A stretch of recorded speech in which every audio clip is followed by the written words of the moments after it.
We blend right in with all the other tourists today, as it's a very early start to see the sunrise at Ayers Rock. A cold, eerie ride to the lookout spot that was almost as good as the sunrise itself.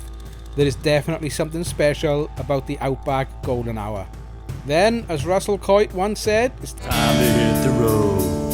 Welcome to episode 16, sports fans, day 12 of riding. What a trip. 3,600 Ks done so far. We are maybe halfway. Madness. We had a 50 or so K ride to the Olgas, or Kata Cheetah as it's called, another famous landmark out here in the middle of Whoop Whoop. This was probably the coldest bit of road riding I've ever done, and yes I know, but you Welsh burns, you should be used to all that.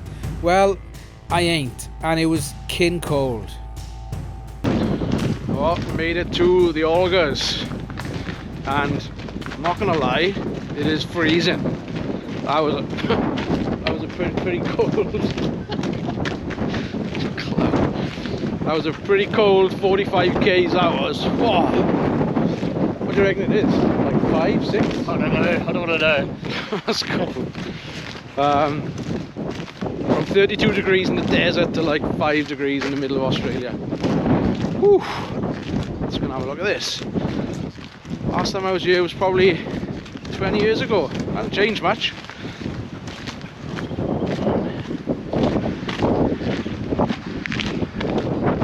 I think that's enough landmarks for one day. Let's get some kilometers done and get to the Curtin Springs station. This time for some brekkie and some motion lotion. Oh well, we made it to Curtin Springs for a big breakfast. That was another cold 100 Ks done. Whew. Order the Stockman's breakfast, it's going to be a beauty.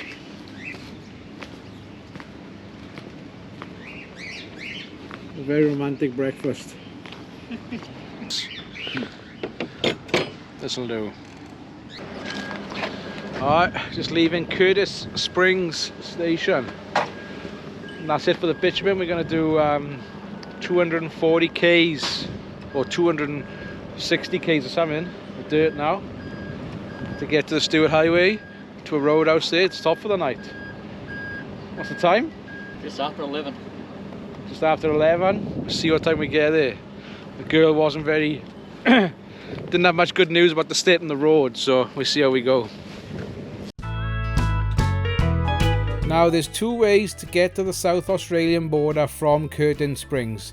You can either go by Sealed Road east along the Lassiter Highway and then south down the Stewart, or you can take a 250k dirt road due south from the station and then east along the South Australian border. This one's called Mulga Park Road. There wasn't really a decision to be made. We had done enough sealed road for us today. It's time to hit the dirt. This road actually forms part of the old gun barrelling sections, but they are out of bands due to Aboriginal territory, and it's not the section that we're going on. It's in really good condition. The corrugations are not too bad, but you do have to watch out for the odd bull dust hole. Paddo hit one, and under the dust was a square edge of a rut. He really felt that one. A couple of close calls, but overall smooth sailing. Just one pit stop to do a bush repair on Paddo's pannier rack. Alright, we are halfway down Mulga Park Road, which is like 240 Ks.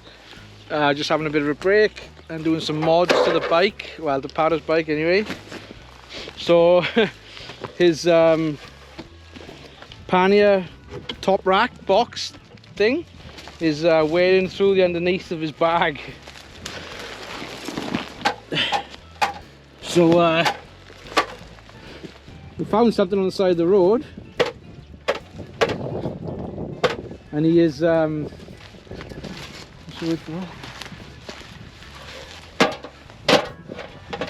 he's modifying it. Worked nice. Perfect. Let's give it another 1,000 Ks and see what happens. Fabrication at its best. Thanks, mate. All right, another 120 Ks to go before the pub. Woohoo! Does that sound good or what? It's unusual for this time of the day. It's not unusual. We got to the highway pretty early in the afternoon, and it was a choice whether to push on for a few more hours south onto the Unadilla track or pull up stumps at the Kulgera Roadhouse, which was only 10 minutes away. We have a 3 PM rule on this ride. If we stop and it's after 3 PM, all is well in the morning. If, however, we stop before 3 PM, then for some strange reason we wake up feeling really rough. It's a real mystery, that one. Anyway, it was before 3 o'clock, but needs must, old boy, as they say.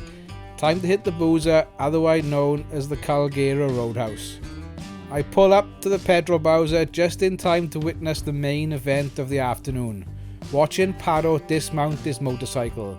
You swear it was his first day every day. It's like a sunset. It's different every time, and you've got to have your camera ready to see what happens. Never fails to put a smile on my face. We set up camp with the obligatory beer to chillax before settling down in the pub, where you will see some of the biggest bras and drawers you've ever seen, all hanging from the ceiling. Why not? So, not much to say today. Easy. Wasn't a proper Burns ride. It's upside down this chain. so I saw that in the edit. Only smart people can do that.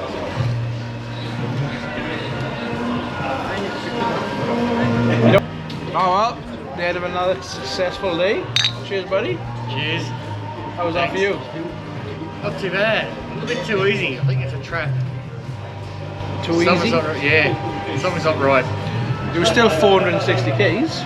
We did a 260k dirt, no, 240 Ks. And we saw one car the whole time. Yeah. Any crashes? No crashes. It was. Oh, doing a survey.